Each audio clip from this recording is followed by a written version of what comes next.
Hey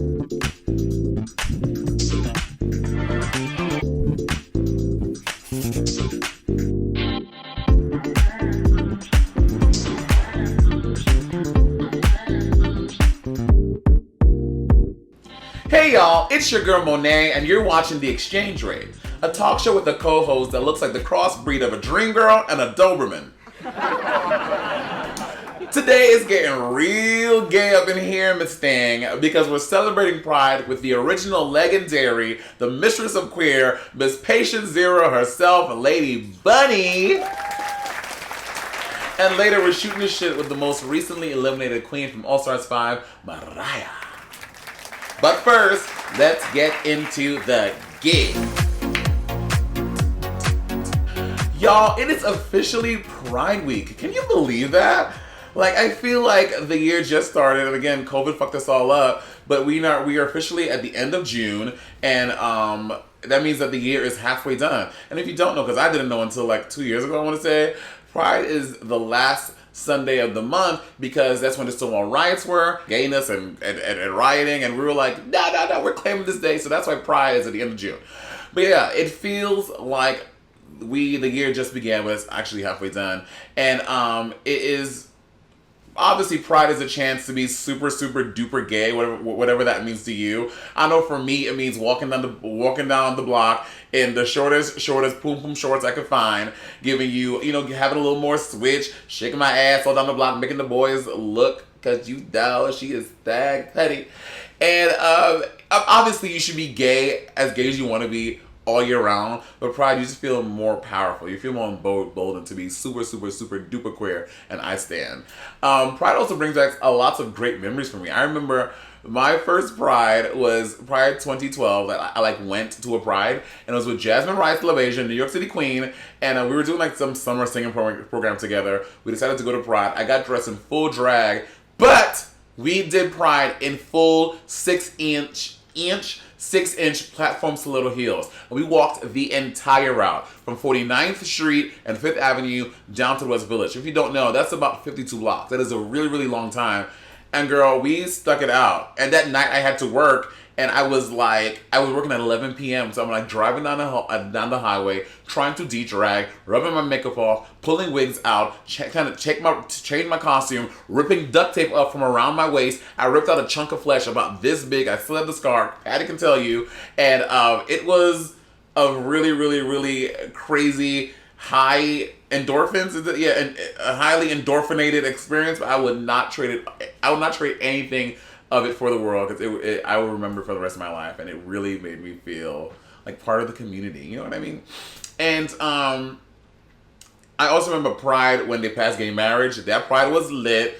And now this Pride, this is a big one too, because the Supreme Court did the ruling in favor of queer and trans folks and their rights in the workplace. So these are, I know the victories seem like they're few and far between, but mama, a victory is a victory is a victory is a victory. And we just keep on being vigilant and keep on striving for our rights, for where we motherfucking belong. And that is not at Louis Vuitton, because they shady as hell and I don't like them.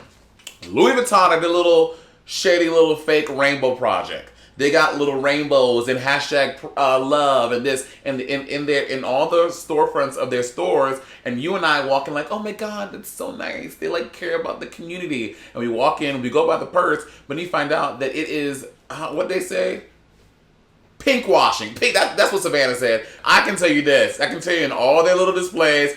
I don't know if they're trying to kill two birds with one stone with, because kids were doing that for COVID, putting rainbows in storefronts and yada, yada, yada. I don't know if they're trying to do the cross promotion of COVID and Pride, but not saying Pride. But no, mama, it is June, and you know what you need to do. You need to say, pass the Pride, share the love. And don't be trying to be covert about your support of the LGBTQIA plus community. Say it loud, say it proud, be prideful. And they came under fire because when they opened up their factory in Texas, who did they invite? Donald motherfucking Trump. And let's be honest, we know the tea. Rich people support rich people, which means supporting Donald Trump because he's helping you keep more of your money. So no, I don't buy Louis Vuitton trying to cross. No, I don't buy. I don't trust them as far as I can throw them. As Savannah said, this is pink washing because it's tricking us. We think they love us, but they really don't. is very vague, and I don't trust it. I don't prescribe to what Louis Vuitton is trying to sell me. Although, right before COVID, if ever, I did see a really nice bag. They had the new brown one with like this like neon yellow LV print on it. I was like, ooh, this looks so dope. And I was really close to buying it. But now I'm happy I did it because they're not for me or for the culture. So, I mean, y'all are grown adults watching the show. You can make it. Oh, some of y'all might not be grown adults, whoever you are. So you can make your own decisions for you and your house. But as for me and Patty, we're not buying Louis Vuitton. Well, Patty might, because y'all know. So I say all that to say, all these companies, all these corporate companies who have their rainbow boxes during Pride and are doing all of these things to make you feel like they're really for the culture. I want to tell you, to embolden you to really do the research and really make sure that company is really supporting. Like Doc Martens, like Ben & Jerry. These are companies that really are for LGBTQ people, and those are people we should support. The other thing I'm saying is Raven-Symoné. Raven-Symoné. You remember when she went on Drag Race, she was like, oh no. I think Rue was joking when he was like, Raven-Symoné. And she was like, thank you so much for pronouncing my name. I was like, girl, ain't nobody in entire life call you no damn Raven-Symoné. But we're celebrating Raven today because she just got married to her partner. Her partner's name, let me get it, I don't want to mess it up. Her partner's name is Miranda Pierman Madej. And it caught everyone by shock. Because the last time I checked, Raven was dating Azriel. Yeah, I remember when she was with Azriel, that really, really, really beautiful woman. She was a contestant on Top Model, the British versus the UK season. I mean, British versus the US season. And that's the last time I checked she was with her. But this partner is like a really big departure from that. Because, you know, no shade. If you follow Azriel, I follow her on Instagram, love her. She has very, like, dominant energy. And this new partner is not giving me that vibe. And which is nice. You know, you don't have to stay in the box. You can date whoever, whatever you feel. But it just seems like a really big departure from what Raven's last partner was.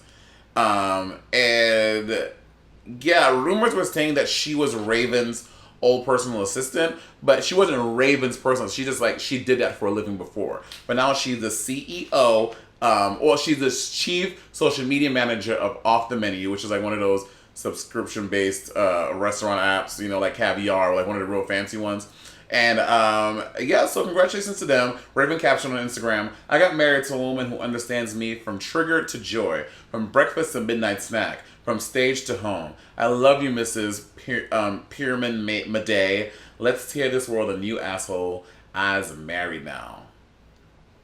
So congratulations to Raven. I've been following Raven for a long time. I didn't follow her on the Cosby Show because that was like a little before my time. But like, that's so Raven, which has broken its own records in the biz by like being like one of the longest running HBO Disney sitcoms. So Raven has broken a lot of barriers in her own right, and I think Raven is fair. She said some problematic things, like that Oprah interview, and she's like, "I'm not black." But she's like, "I'm not African American." One of them. She's like, she either said, "I'm not black" or "I'm not African American." She's like, "I'm just a human being." We all were giving her the sign out, like, girl, I bet you should regret that shit now. Mm-hmm. But I still like Raven, and congratulations, Raven, and your partner. You should come on the show and talk about it. I would love to chat about your partner, and maybe you can help me find a partner with this lovely neon unit. I'm trying to not show my armpits, because y'all know they are hurry, girl. I feel like I have found love and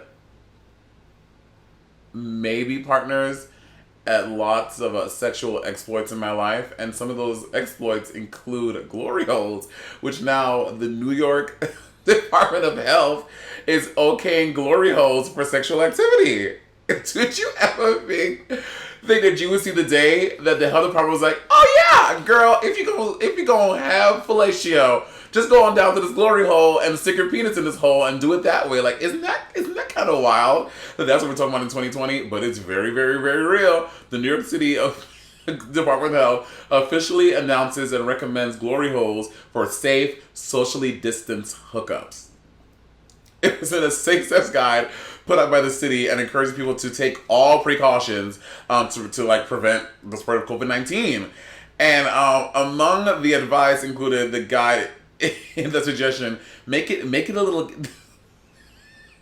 It's like somebody's auntie wrote this. They're like, make it a little kinky. Be creative with sexual positions and physical barriers, like walls that allow sexual contact, but while preventing close face-to-face contact. So, I mean, this is all good. Like, we have seen other places like Florida, like Georgia, like Texas, like LA, y'all out there, where cases have spiked a lot. So New York City is not trying to have that. And I want to say we've been pretty diligent here. So I think this is really good. Some other suggestions they have. Sexual encounters are best carried out in larger, more open and well-ventilated spaces. They suggest rimming is very dangerous. And they say you are your safest partner, and they're encouraging masturbation.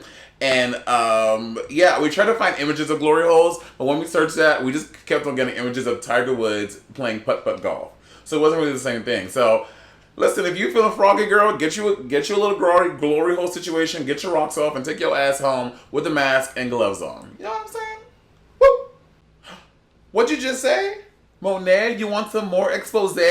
Like right now? Okay, I got you, girl. What did Shay say? Chocolate fudge drinksicle creamsicle? Bitch, that's my new pronoun. Hey y'all, it's your girl Monét, and welcome to episode 3 of Expose. Girl, the tea is extra juicy. This episode was extra cunty. Let's jump right in. I have a lot to say. It's a good episode. Oh my god, it's so good. Nestle. Ew. Top of the episode, Shay is relegating. She is luxuriating in her dynamic second episode. I mean, it was great. She turned it. Looks, talent, challenges, rapping, everything tense across the motherfucking board. Legendary status. She turned second episode. So she's living. They revealed the votes, but everybody voted for Angina. So boring. I want a little more color. I was hoping for some shady shit. We're so good. We're playing by report card. We're so nice. And the next morning, I think this table has some negative energy, some bad juju, because every time they get to this table, bitches want to pop off. Here goes Alexis Mateo on the table. This is the legendary table. This was the 11th queen this season. She's questioning Miss Cracker's intention, saying that she thought that Miss Cracker was shady, and she apologized, but she didn't receive the apology because she thought the apology was bullshit. Ka. And I'm with Juju. Juju calls bullshit, and I call bullshit too. Bullshit. I don't think Alexis really cared about Angina. I don't think she really is invested in this whole Cracker thing, but I think she is invested on making Cracker more of a villain, I feel. So that when it's time for bitches to gang up on Miss Cracker, everyone's like, unanimous, send her home. I think that's the game. I think that's the tea. What do y'all think? Do y'all think that Alexis is playing up the game? I think she is. Like, who cares? Like, as long as you still here, that means you playing the game right. And like, you're good. Then we find out what the challenge is. Obviously, this challenge is very much like our club challenge in All Stars 4. And I can tell you, that challenge was exhausting. It was one of the most exhausting experiences I've had on Drag Race. The TV, the production, they're not doing shit for you. You have to get your own decor for your thing. You have to like come up with the whole concept. It's not like the improv challenges where you have like little guys and like beats you should hit. No, bitch. This is you through and through, beginning, middle, end. And I was stuck with Monique, which I feel like we did a great job. Our club, the Black Hole, was so funny. Monique is very larger than life. Monique is like, okay, sis, great. Woo, stunning. All right, okay. He says, and then we're going to do the baby. And I was like, Monique, no. And I want one thing at a time. So many good ideas, but it's very Monique. It's like, it's like a lot. I say all that to say it's a hard challenge. With Cracker, Shay, Mariah, Shay comes up with the Golden Girls. And I'm like, boom, that's a good idea. It's, it's referential. Like, the Golden Girls are funny. You can like utilize the characters that already exist. So I'm like, that is a good idea. Mayhem and Blair are going for this expensive vibe. I'm like, okay, I feel that. 24 karat gold. Okay, I'm into that. But I don't really see Mayhem or Blair as like comedy queens. And that's not to say you have to be a comedy queen to do well in this challenge, but it obviously helps because you're kind of like hosting. You're like almost like hosting a drag show. This moment of Cracker is a motherfucking mood.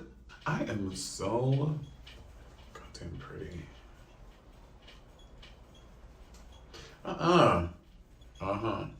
Can we take a look at this screenshot of Blair and Mayhem talking? I legit thought that they were about to fucking kiss. Like, I thought they were about to be tonguing down. Now we go back to the workroom and they're getting ready for the challenge. And ding, ding, ding! Round 2, Alexis versus Miz Cracker.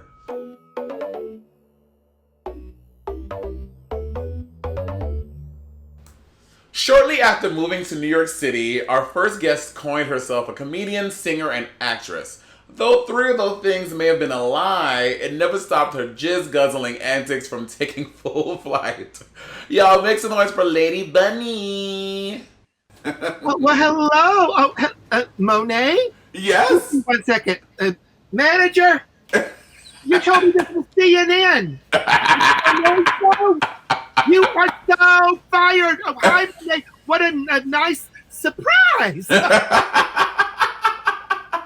Buddy, okay, first of all, you're the first repeat guest we've ever had Young Stranger, and it is pride. I said we have to have Bunny.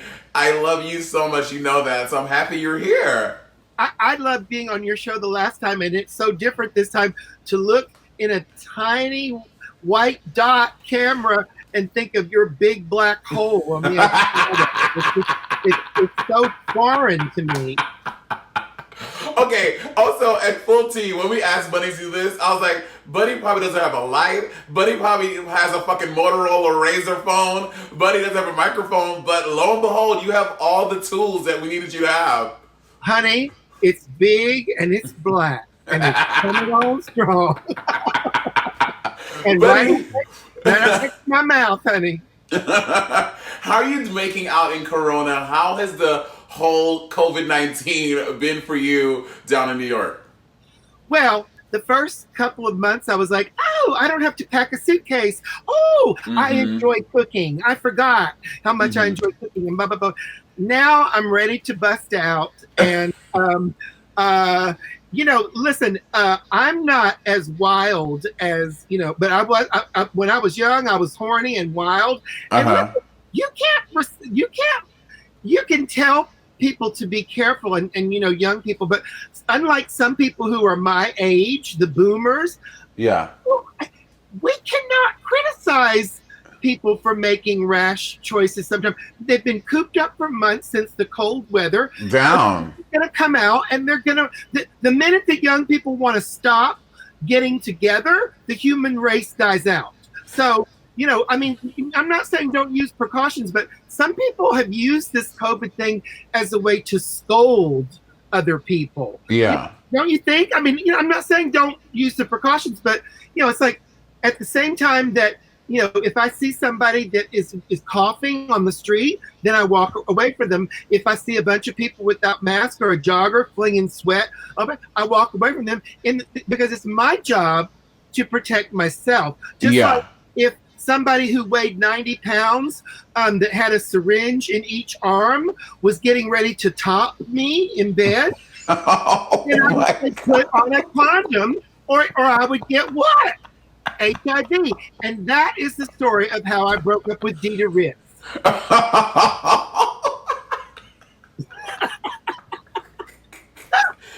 Buddy,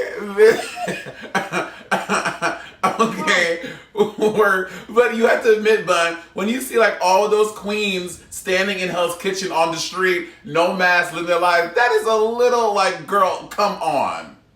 Yes, you're absolutely right. But once again, as a young person who used to drink a lot and did really crazy things, I'm not the one to cast that stone. Now, of course, we are living in a city together on top of each other, and it could unflatten the curve. Right. But my curves are in front, and I flatten them with Spanx. I mean, look, people are gonna do dumb things, but you've just got to you've got to look out for yourselves, because I mean, I don't run and grab a cigarette out of someone's mouth and say that's bad for you, and it's giving me secondhand smoke. I mean, I screamed at Bianca for not wearing a mask, but that was before COVID. No, buddy. So last time you were here, we talked about Wigstock was premiering and it was all going down and everything. How did you find the reception of Wigstock? Was it everything you thought it would be? Yes, Wig on HBO. I believe it's still airing on HBO. I was really pleased with it. I was pleased with the response, and I was really pleased with the day because it got so many different, New York queens, drag race queens, queens, Provincetown queens, all kinds of queens together, and that's a great way to end the summer. So who knows? Maybe we'll do a virtual Wigstock. Oh my God, that's a good idea. Yeah.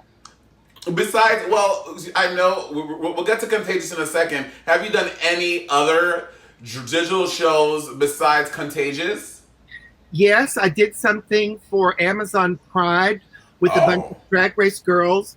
Amazon Prime is something called Pride Inside, which that definitely describes you. It's not a dildo. It's celebrating inside. So it's Manila, Latrice, Peppermint, all horrible names. None of the ones I like. But I've also done something for Sage, the older gay people's organization. And I've done a couple of music videos. One's a secret because it comes out Thursday, and one was with a bunch of people for Mary J. Blige and George Michael called Always. It's like Always. They remade Always. Well, they remade it. Stevie Wonder called it As, but right. So now we're stepping into Contagious. And I remember chatting with you on the phone before you had recorded Contagious, and you were telling me some of the jokes. I was like, this is either going to go over really well or really, really fucking well. Because the thing about you, Bun, is that you can literally joke about anything and people find it hilarious. Why did you feel the need to do Contagious? Well, I posted one day on Facebook. Well, first of all, let me just say this. Drag queens, we're the least essential performer. We're the least essential workers on earth. So I remember this after 9/11. And, they said, oh, well, you can come to work, but we're going to drop your pay and, all this. So I've been through this before, but not this bad. I mean, the coronavirus is worse than anything we've seen since the Spanish flu of 1918, which only Chad Michaels remembers. I was like, I know I can sit here and write jokes about it. I don't know if people are ready to hear, parodies like Sissy That Cough. But they were, and it actually sold well, and we're going to keep it. It launched June 5th, but we're going to keep it going. And the hard thing is not having an audience. Right. That's what I hate. There goes hold on. Buddy! Oh, I thought I was all hooked up. Well, you know what? While Buddy does that, let's show you guys a quick little take of Contagious. Okay. She's a cunt, she's a cunt, she's a cunt, contagious. I check for hair loss, take my pills. Lady, how you feeling? Feeling old as hell. Tips to survive a pandemic. Infants make so much noise that it's hard to tell if they're laughing or coughing. To be on the safe side, leave them in a park. Come over here with that erection. Don't lose it when I start undressing, yeah. I'm a 2, but my ass is an 11, yeah. They say the virus makes you lose your sense of taste. Billy Porter must have had it for years.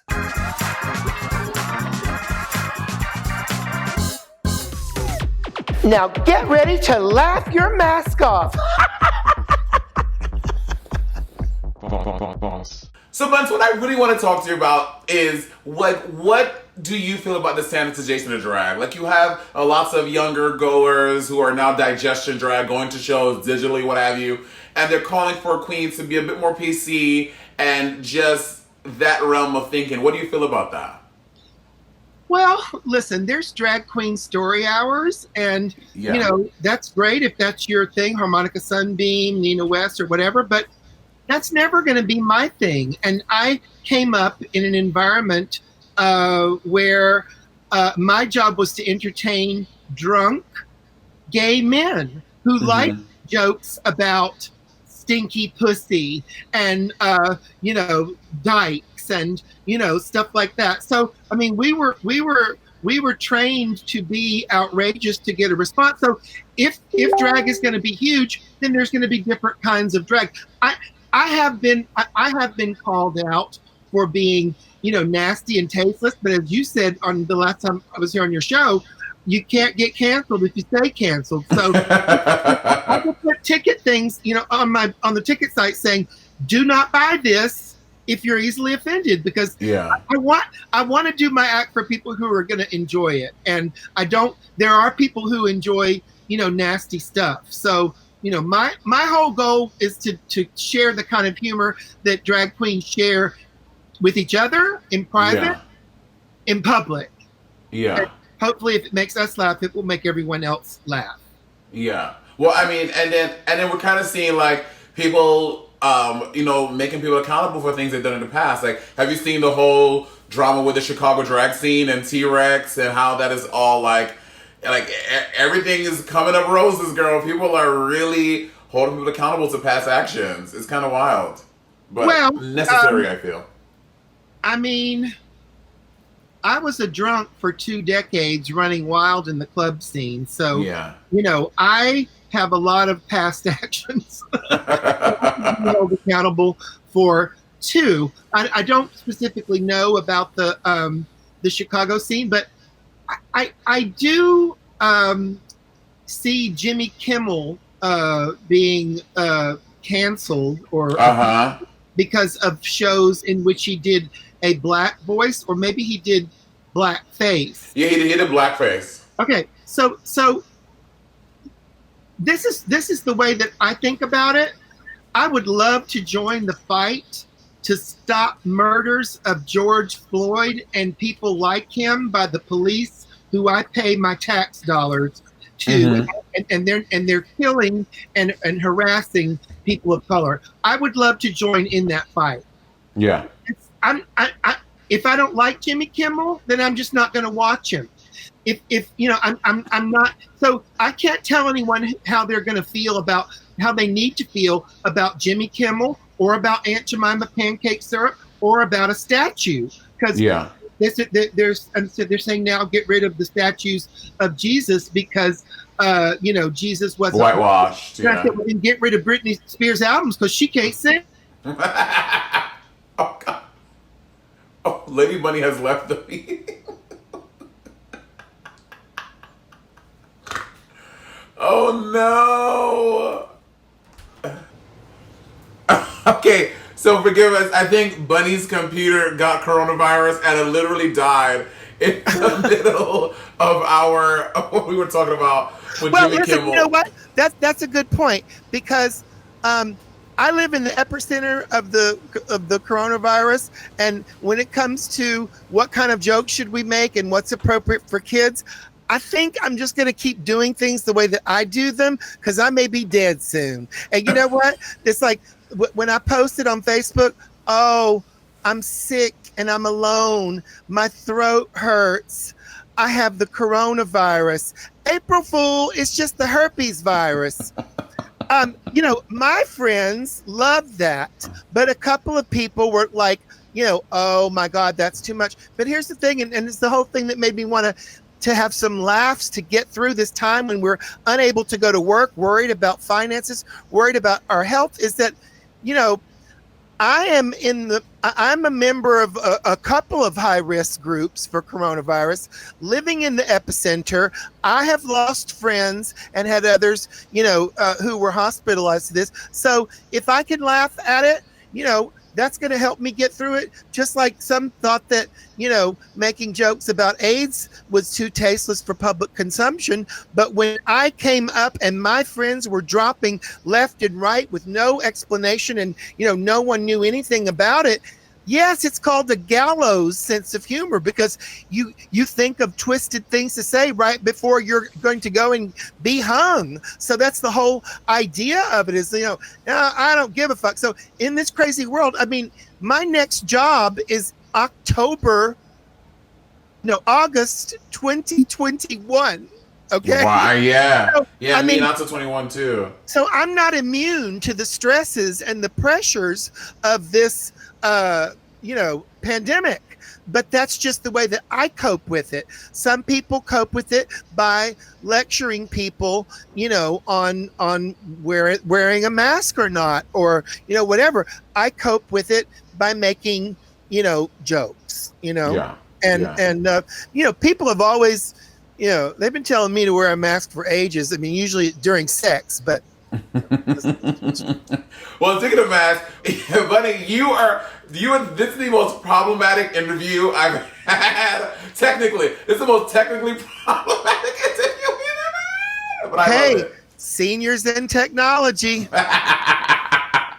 Well, The only apps I know are appetizers. I was gonna say, what are your thoughts on RuPaul wearing his mask in the reunion and the finale of season 12? I was like, girl, she's like, I am not getting in drag. Fuck that shit. Well, I'll tell you one thing. It was a lot more camp than what she wore to the Met Gala. No, I mean, some people said that Rue's face looked swollen and, maybe he was recovering from surgery. I didn't realize there was that much swelling with a lobotomy. Oh my God. Are you ever real friends? Buddy, the internet thinks that y'all are like best friends. You guys are kikiing on the phone every day. Like, are y'all homegirls like that? We're old friends, and it's easy Right. for us to catch up when when where we left off. And I have not. I did tune in to see AJ and the Queen, which I watch every night. It is a wonderful sleeping aid. And I saw the RuPaul's celebrity lip sync battle. You mean Super Secret Celebrity Drag Race, which was just like Drag U. People make the parallels. It was just like Drag U. Well, for me, the real battle was trying to figure out who the hell those celebrities were. I mean, who's next? James Mansfield? Would you ever go back to Drag Race? Like, this is my one. Before you go, I have to ask this. A lot of people have rumored that maybe Drag Race would do a legend season, like you, Sherry Vine, Jackie B, Joey Arias. Would you compete in that? I never was interested in competing, and I always found it fascinating. The world of because before there was Drag Race, there were pageants. And you were Miss Iowa in 2013, bunny. Girl, as I was born in 1962, 2013 is not exactly a read for me. You could do better than that. No, I mean, I do what I do, but I don't see fit to compete. And also, like, look at a lot of the winners. They don't necessarily. I mean, you wouldn't know this because you only half one. But I mean, look at a lot of the winners. Bianca does not lip sync, and you to win, you lip sync for your life. Bob the drag queen to stand up. Jinx Monsoon sings. Sharon Needles sings. I mean, but so it's not exactly my world, but I do watch it with an interest. I mean, I saw that Derek Barry was the first to go on All Stars, and she was crazy, mean, and untalented, and I thought, she's finally got her Britney impersonation down. And then they snatched Angina's wig, and that bitch didn't even have one on. And I think the next one to go was Mariah Balenciaga, right? Yeah, she's on this episode with you today. Well, honey, luckily for Mariah, she is still so drunk that she has no idea that she's not on this coming week. So, but I heard that she did read a very touching poem. She did. It was good. Yeah. I came up with one. 1, 2, 3, 4. Mariah is a fucking whore. 5, 6, 7, 8. So is Monét X Change. So maybe I will compete. Maybe I will compete with my award-winning poetry. Listen, y'all, Lady Buddy is a hoot and a holler in her, 89th year of life. She still looks great. She's still stunning. And make sure y'all catch Contagious on Voss Events. It's streaming until when, Bun? Well, we're just going to leave it up. It launched June 5th, but it's about 35 minutes. I even have my own theme song. She's a cunt, she's a cunt, she's a cunt, she's a cunt, contagious. I wrote it about you. Buddy, thank you so much. And listen, I told you that you and I want Buddy and I to do a really fun podcast situation. And now that I know you have a mic, we can do like a Crank Yankers podcast. I'm going to flesh out the whole thing and I'll hit you up about it to see if you're interested. Well, I love podcasts and I love fun. I just don't see where Monét X Change fits into that equation. Fuck you nasty bitch. Happy Pride. Hate you so much. Bye. All right. Happy Pride. Good to see you, girl. Mwah.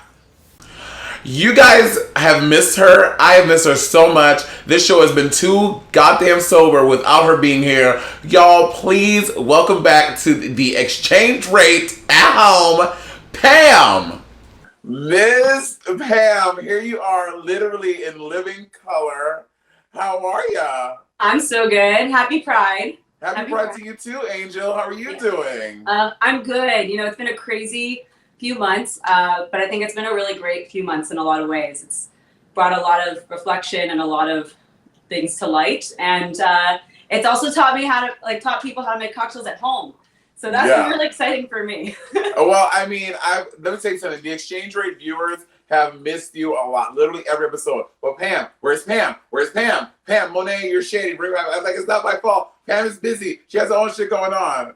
It's true. I did have a lot going on, but also I think, and your viewers probably understand, there are a lot of conversations that are so important right now. And so cocktails can sometimes wait. We really need to have those conversations. You've had some amazing guests on, especially in the past few weeks. So I appreciate the efforts that you've been making to make space for those conversations as well. And there'll always be time for cocktails. And here we are now, best week of the year. Well, you are prided out. You have the pride flag. What is this other flag behind you? So this is a non-binary flag. Oh, I didn't know that. And it's really incredible. There's a flag to represent every kind of individual. My very good friend, Chris Cabrera, who is the Grey Goose ambassador here in New York City, goes by they, them, is non-binary and also a person of color. So I really wanted to pay homage because they're one of my best friends. And this is such an important week. So very excited to represent right now. I still have that little Grey Goose little sleeve that you gave me the first time you came on the show. Yeah, and this will go back in there, so it'll be really. Oh, 100%. Yeah, how are you doing? Oh, girl, I'm good. Pride digitally or in real life is always very stressful for the queens. So I am just getting my life, taking it day by day. It's Thursday, so we have. It's almost Sunday, so it's almost done. So I'm just living in the moment. There you go. Take it in day by day. Hopefully I'm going to be living in whatever this delicious confection we have making today. Oh, yeah. So we are going to make a drink. This is really nice because it's a very refreshing, sour type of drink. We're going to have a little tricks that I'm going to teach you so we can have a little pizzazz at the end. And also some great bottles that are represented by some really important people. And the biggest thing I can stress right now to everybody is that the power of your dollar is so important. Hello? And you should be researching every brand that you invest into, the ethics of the company, the programming that they're putting out, how they support their employees, diversity initiatives, inclusivity, equitable spaces. Grey Goose, the local ambassador, is my friend Chris, who's non-binary, person of color. And this beautiful spirit, Saint Germain, is a French aperitif made with elderflower liqueur, and it's represented by my girl, Alicia Rochelle, who is one of the first national Black ambassadors, especially female ambassadors here in the United I got States. chills for some reason. I love that. Yeah, she is an artist. She has incredible artistry background, and she makes stunning cocktails. She's also a huge activist when it comes to this space. So I wanted to really put some products out there that you all could go buy to go support companies that are investing into their employees and making sure that they're very well Thank you for that, Pam. Thank you for keeping us informed on our liquor consumption. Because if it's going to go down the hatch, make sure that you're putting your money where it's supposed to be. So Amen. Okay, I gotta take this off. It's very hot. It's not real. Oh my god, I should have made it bigger. I'm just trying to be like you, okay? So let's make a drink, yeah? Let's do it. Let's do it. We're always gonna start with the least expensive ingredient to the most expensive ingredient. So the first thing we're gonna do is our lime juice. So this is a sour drink because I know you like sour drinks. You know I love the lime. So I'm putting it in the big half. You're in the smaller tin. Oh. Look at me, already fucking up. You have all your own bar equipment now. I know. Pam's made sure that I had all the things that she got. Yeah. All the things, because my queen needs to be able to make a cocktail just as well without. Also, Pam was really sweet. Pam knows I like sour things. Pam, and I have it on my fridge. I'm not kidding you. I have your note. Pam got me sour gummies. Sour hard candy from Amazon. And you sent it to me. It was very sweet. It said, and some treats are packaged and ready to go so you can snack while fighting the white supremacy and racial injustice in America. I'll keep fighting with you. Love always, Pam. I love this, Pam. It's so sweet. We got to make sure you're well equipped. You need snacks in order to fight all this right now, you know? Snacks are important. Oh, I love Pam. I love you. Okay, so we're going to put in about 0.75 ounces of fresh lime juice. Okay. Place that in there. It's summertime, which means we're going to get things a teeny bit more tropical. So we're bringing in some pineapple juice. Okay. Which is real fun. We're going to do a whole ounce of that into this drink. An ounce. Okay. Yeah, we're going to do a lot. But the biggest thing is we're not adding additional sugars. So that's where we're going to use a lot of pineapple juice. We're going to use a good amount of St. Germain so we don't have to put any other sweetener in. So a whole ounce of the pineapple. Whole ounce into your jigger, which is the name of that vessel measuring device. Yeah. Okay. Okay. Okay. Awesome. Next is going to be our St. Germain. All right. Our elderflower liqueur. We're going to add an ounce of that into our drink. Just like so. And it smells so good. Smell it. It's just. I'm going to smell her. Delicious. Oh, it does. Ooh. Yeah. All right, St. Germain. This is amazing. It's so good, especially just like some Prosecco. That's all you need. Okay, I'm going to start doing that because, I got a whole bottle of Prosecco in my fridge. Okay, let's do brunch. I'm coming over. Let's do it. And last but not least is going to be our Grey Goose. So we're going to be using this.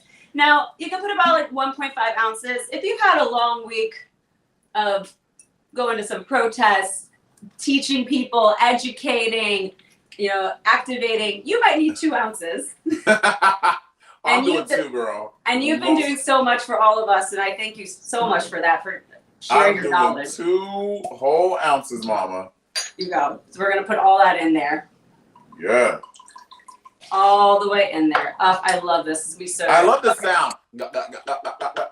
And then plop. All in there. Boop. All right. So this is the fun part. This drink has egg white. Now there are going to be some viewers that are like, egg whites. What? Egg white is safe. So if people are confused, let me just explain. Egg white is merely a texturizer. That's all it does. When you want a drink that's kind of like fluffy, velvety, the egg white's going to do that. So it's completely safe to put in a drink. A little bit of protein, right? But it really, if you're not already getting it, but really, it's quarantine time. It's hard out there. But really, the egg white's just going to be a texturizer for the drink. Okay. You trust me? So you already separated your egg white. I'm going to show everyone at home a really cool technique you can use. Eggs have 2 parts. They've got a rounder part on top and they've got a pointier part on the bottom. If you crack the pointy part, take away a little bit of the shell, then the egg white's going to naturally separate from the egg yolk. Oh, shit. Yeah. Cool technique. Oh, I'm going to be ordering this drink every bar I go to. Like, I know you know the trick. Do it fast. Do it for me. And then what's nice is that your hands are clean. Down, yes. That's the worst part about messing with eggs, girl. Yeah. It's so hard. So I'm going to put that over there. And then also, like, when you want to make challah later, you can use that egg yolk for ice cream. What's a Jewish girl doing on Fridays in quarantine anyways? I'm baking. So. All right, so you're going to dump in the egg white. It's going to be the last thing that we put into the drink. You got it? And we're not adding it's in there. It's in there? You trust me?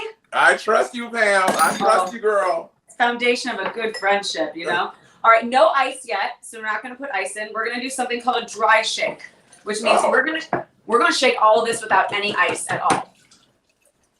So make sure it's nice and locked and loaded, right?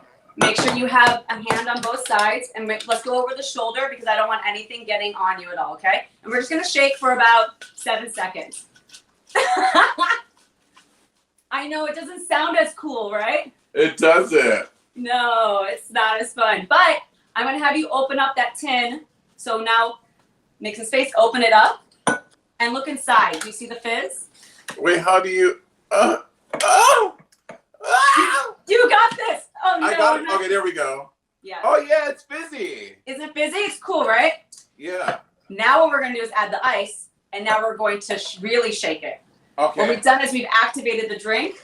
I got my ice. Let me get my ice on the fridge. I like my ice real cold. That's right. Boom, boom. Clink it into the glass. Oh, you've got the nice fancy ice cubes. Okay. Oh no, this is from the dollar store. It has a crack here, so when I fill it, all the water always falls out of this one right here. So she empty. Look at that. I can make 11 cubes for y'all. Sorry to my 12th friend who came over. You don't get no ice in your glass. Okay, it works. So now put this thing back on and shake again. All right, we're gonna move back on. Now we're gonna do our real shake. This is where we put our faces on. We look at the camera and we give that really good, fierce shake. Ready, set, go. Oh yeah. Here we go. I'm shaking so hard my earpiece fell out. Oh no. Okay, All right, you gotta shake yours a little bit longer. There you go. It's getting beautifully frosted over. Look at that. Yes.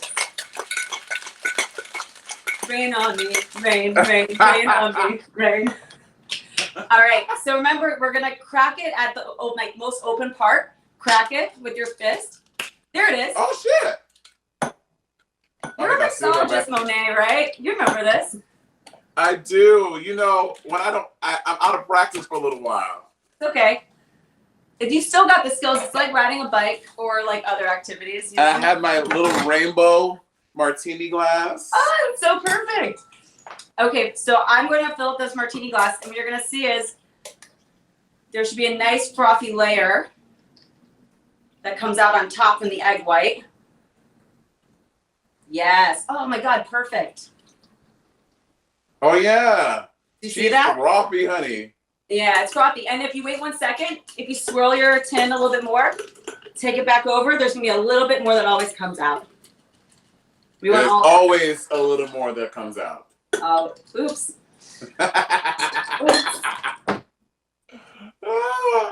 For all you kids watching at home. And last but not least, it is Pride, so we do want to have a fun little garnish. Oh yeah, the sprinkles. And we're just gonna, because this is an egg white drink, egg whites can actually hold heavier garnishes on top. So there's fun things. You can always put like lavender. You know, you can put some zest of a lemon on there. But I like sprinkles right now because, you know, it's Pride and it's colorful. You got that? That's why we have nails, Monét. Right. Literally.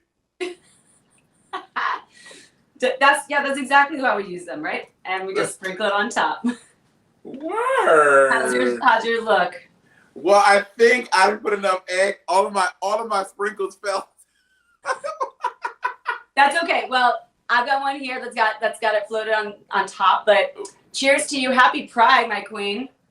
Cheers, Pam. Cheers. Happy Pride, my queen. You too. Oh my God. Love that. That's so good. So good. I love this. Pam, thank you so much for this little. I mean, we need to make this a regular moment back. We need you back in our drunken cocktail lives. I know. I am here. We're ready to go. And if anybody, if there are suggestions, if people want to see certain drink recipes or certain spirits used, we'd love to hear. Put the comment down below. Let us know. Let us know. That is good. Ooh, that's good. Yeah. This is real. I'm making a double. As soon as I hang with you, I'm making a double. Boom. That's how you do it. Make a picture of it and just share it with yourself. Okay. Yeah. Great idea. You know, maybe a to-go cocktail, if you will, these days. Yes. Yeah. Hair. It'll make you do the hair toss just a few more times. Honestly. Pam, thank you so much. Thank you for making us a little Pride cocktail sour refreshing beverage. I love you so much. And thank you for being a great ally. I love you too. I love girl. you so much. See you soon. We love you. XC Exchange rate, she's back. Thank you, Pam. Thank you guys so much. Happy Pride. Our next guest unfortunately had her lipstick pulled last week, but she walked away from Drag Race with her head held high. And honestly, some of the strongest words I've heard sitting in an Untucked. Make some noise for Mariah Paris Balenciaga. Hey, lady, how you doing? Good, Squirrel. How are you? Feeling delicious. Mariah, you are so pretty in and out of drag. Oh, you're too kind. You got them good teeth. You got the good skin. You got the good hair. Damn. I gotta give it. You gotta thank my mama. So Mariah, because I just said it in the intro, what you said at the end of Untucked, it was so powerful, so great. Why did you say that in Untucked? Because a lot of with mainstreaming, it's very important to remember to give credit where credit is due. Though we ballroom scene and gay and queer culture are getting a spotlight and being popularized and mainstreamed, are those people really benefiting? Yeah. Or are they just being used again? Yes, props. So it's like, don't use us as props. If we're going to be part of a project, if we're going to be the inspiration for a project, bring us to the table, bring us to the bank account. So let's walk you back to season 3 a little bit. So obviously people know you, Mariah Successful, Mariah the Diva, but how did you arrive to drag? It started through the ballroom scene, yeah? Yeah, I was recruited, discovered in a legendary club in Atlanta called The Palace. Palace. Yes. And so the father of Armani, Maurice, had saw me, recruited me, and the rest is history. I didn't know how it felt to be chopped until I got on Drag Race. I kind of zoomed higher up in the ranks relatively quickly in the ballroom scene. But I reached the glass ceiling, and I felt stagnant, and I was just like, you know what? Let me go. I was going to audition for season 2 of Drag Race, but my mom wasn't doing well, so I had to take care of that. So I wanted to be able to concentrate. So I auditioned for season 3, and I was like, if I don't get on, I'm going to give Mariah a vacation. But I got on, and the rest is history. Yeah. And then going into this All-Star season, I mean, you talked about this a little before when we did the big cast interview, but I want you to just elaborate a little bit more because people really don't understand. A lot of the fans discredit the girls from season before season 5. They're like, oh, those early seasons, they really discount y'all. Why do you think that is? Because unfortunately, the social media platforms play a huge part of the popularity now. Yeah. And you got to think, a lot of these kids were in middle school and elementary school when we were airing. Right. So it's like those animated cartoons that they don't watch anymore. It's like Tom and Jerry. They're just like, oh, okay, Tom and Jerry's cool, but nobody really watches that anymore. We're watching CGI cartoons. But you can never go wrong with the classics and the ones who laid down the foundation, because this franchise is only as strong as this foundation, and that's us. So you can discredit all you want to, but the reality's there. You can't shake the foundation, baby. Yeah. So was that your number one motivating factor to do All Stars? Yeah, because it's nice, and I love the fact that the newer girls get the popularity and the success and all the monetary gains that come from it. But you have to remind the children, it's just like, you know what? We might not have that instant success that some of the girls are getting now, but we worked hard. We worked our asses off. We didn't have a management company. We didn't have talent agencies taking care of us, doing our contracts. A lot of us got robbed from flights to how much we were getting booked for, to our deposits. So we laid down the groundwork. We did it. We were on the Chitlin circuit. Damn. You see, I as someone who obviously benefits from y'all's hard work, I don't even think about that. I don't know how I would navigate without a manager, without a this and the other. That's such a good point. I never thought about that. Ooh, girl. Oh, I could imagine getting stiffed on bookings. They paying you a crumb of what they're actually making, probably, and y'all had no idea.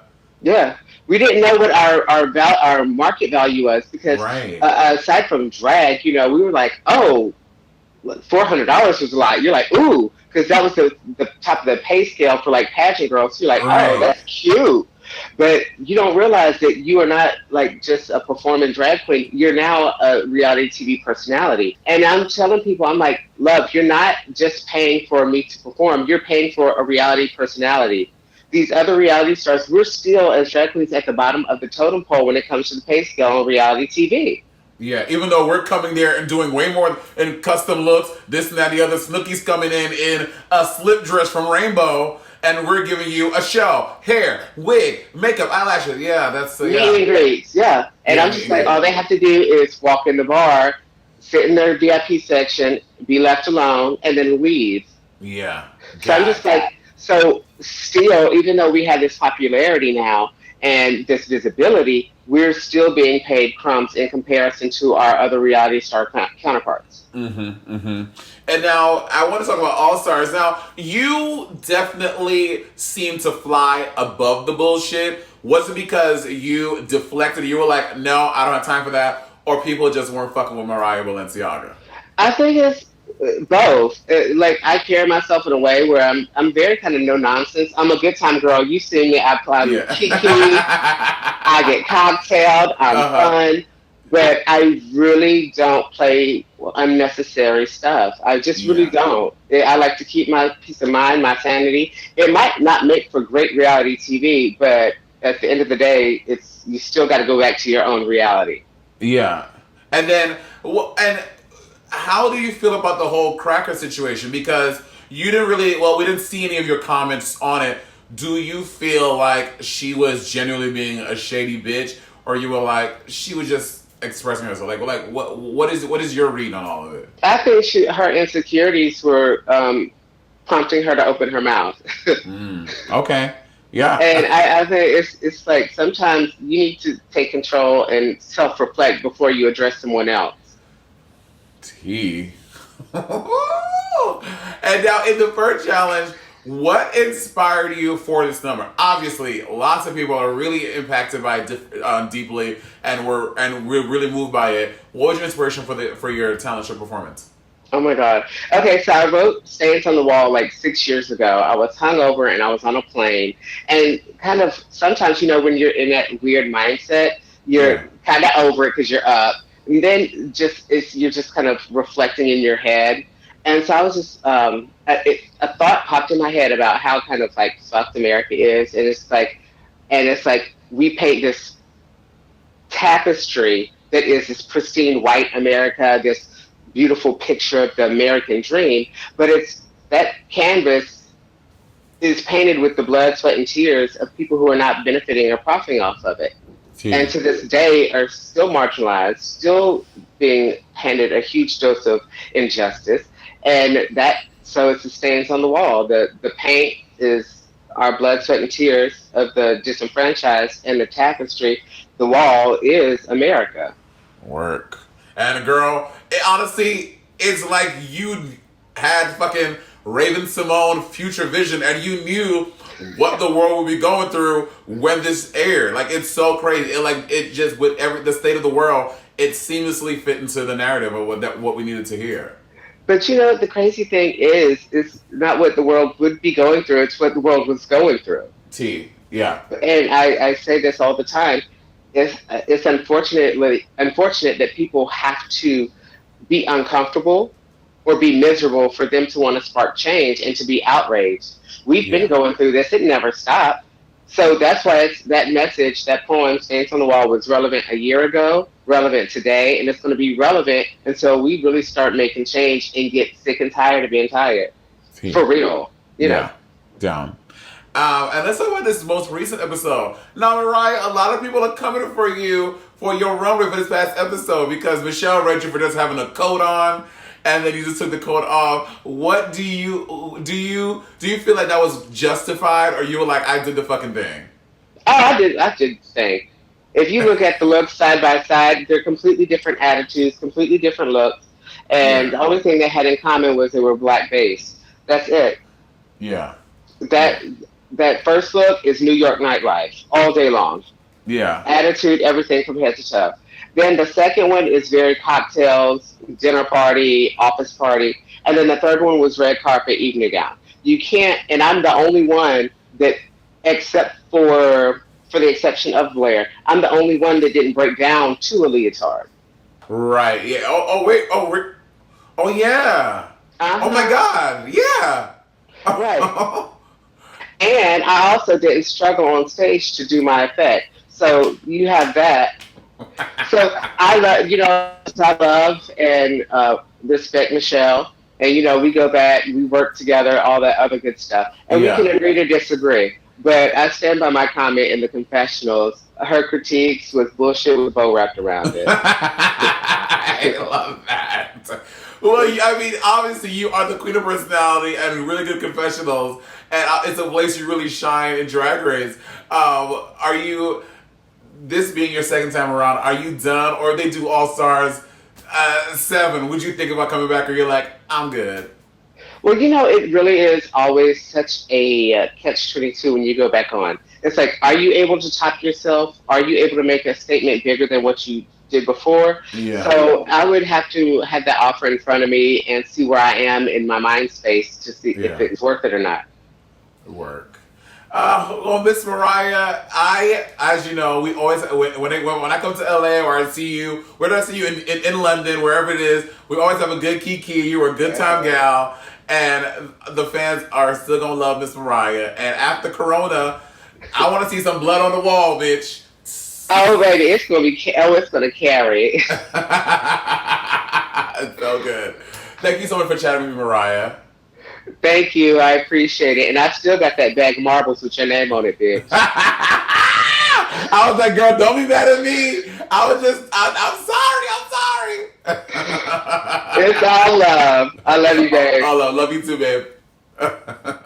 And guys, that was the end of the episode. Listen, before I forget to say this, make sure you catch me on the special ABC broadcast with a special chat and the debut of my new music video and new song. Make sure you pre-order my new song wherever you buy your music, and keep on supporting queer Black artists. Please! Until next time, remember to always keep your currency in check.